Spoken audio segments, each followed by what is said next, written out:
ඔයාලා දන්නවද දැන් Google Map වලත් Incognito mode එකක් තියෙනවා. ඔයාලා ඒක use කරලා search කරොත් ඔයාලගේ search history එක save වෙන්නේ නැහැ. ඒක කොහොමද activate කරගන්නේ කියලා අපි දැන් බලමු.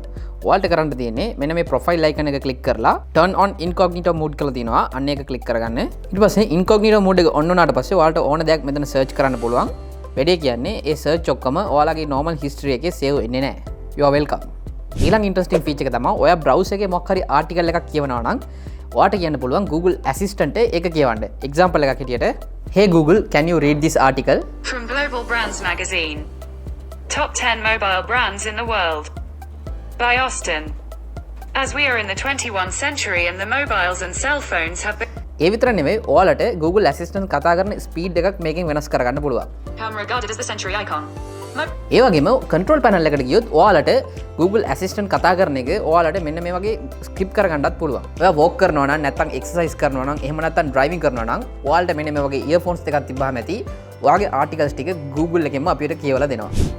Google Map එකේ තව interesting feature එකක් තියෙනවා. ඔයාලා අඳුනන friends and families ලා අතර දැන් location share කරගන්න පුළුවන්.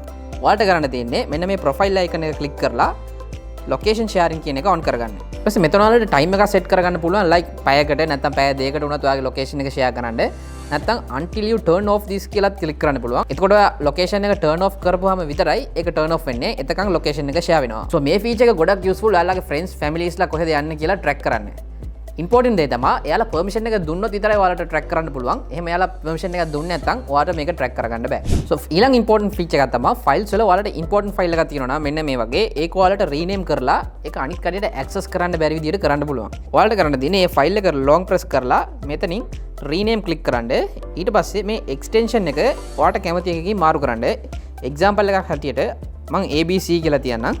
ඊට පස්සේ ඒ ෆයිල් එක ඔයාලා ක්ලික් කරොත් ඔයාලට ඒක ඇක්සස් කරන්න බෑ. ඔයාලට මෙන්න මේ වගේ තමයි වැටෙන්නේ. ඔයාලට ඒක ඇක්සස් කරන්න ඕන නම් ඔයාලට කරන්න තියෙන්නේ ආයෙ ඒක රීනේම් කරලා අදාළ ෆයිල් එක්ස්ටෙන්ෂන් එක ගහපු ගමන් ඒක ඕපන් කරන්න පුළුවන් වෙනවා. සෝ ඔයාලා ෆයිල්ස් ගොඩක් තියාගෙන ඉන්නවා නම් මෙන්න මේ මෙතඩ් එක සක්සස් නැහැ. දැන් අපි යූස් කරපු මෙතඩ් එකම යූස් කරලා අපිට වීඩියෝස් වලින් ඔඩියෝස් එක්ස්ට්‍රැක්ට් කරලා ගන්න පුළුවන්. සෝ ඔයාලට පුළුවන් මේ ෆීචර් එකම යූස් කරගෙන වීඩියෝස් වල තියෙන ඔඩියෝ එකත් එක්ස්ට්‍රැක්ට් කරලා ගන්න. ඒකට ඔයාලට කරන්න තියෙන්නේ අවශ්‍ය කරන ඔඩියෝ එක මේ වගේ සිලෙක්ට් කරලා රීනේම් ක්ලික් කරගන්න. ඊට පස්සේ ඔය එක්ස්ටෙන්ෂන් එක MP3 කියලා මාරු කරන්න. ඊට පස්සේ ඔයාලට මේක ඔඩියෝ ෆයිල් එකක් හැටියට කන්වර්ට් වෙනවා. සෝ ඔයාලට ඔඩියෝ වීඩියෝ දෙකම ඕනේ නම් ඔයාලට පුළුවන් මේක ඩුප්ලිකේට් කරලා ඔඩියෝ එක එක්ස්ට්‍රැක්ට් කරගන්න.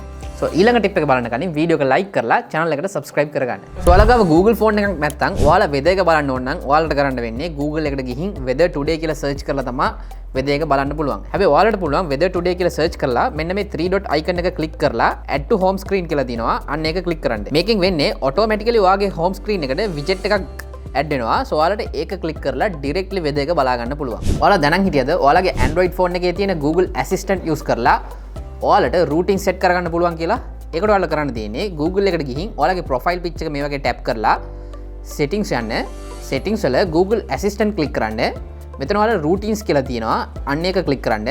මෙතන ඔයාලට කැමති විදිහට routine එකක් හදා ගන්න පුළුවන්. add new button එක click කරලා and එයාලා pre-built routines උත් තියෙනවා. example එකක් විදිහට ඔයා good morning කියලා කිව්වොත් මේ actions ටික automatically වෙනවා. ඒ විතර නෙවෙයි ඔයාලා මෙන්න මේ icon එක click කරොත් මේක home screen එකට widget එකක් වගේ දාගන්න පුළුවන්. එතකොට ඔයාලට good morning කියලා කියන්න ඕනෙත් නෑ. ඔයාලා ඒ widget එක tap කරපුවාම ඇති automatically ඒ routines ටික වෙනවා. So අදට Android tips and tricks video ඉවර වෙනවා. So අපි මේ වගේම iPhone tips and tricks video එකක් කරලා තියෙනවා. ඒක බලන්න ඕන නම් මෙන්න මෙතන click කරන්න. So මේ වගේ තවත් useful video එකකින් ඔයාලා ආයෙත් හමු වෙන්නම්. Until then, see you.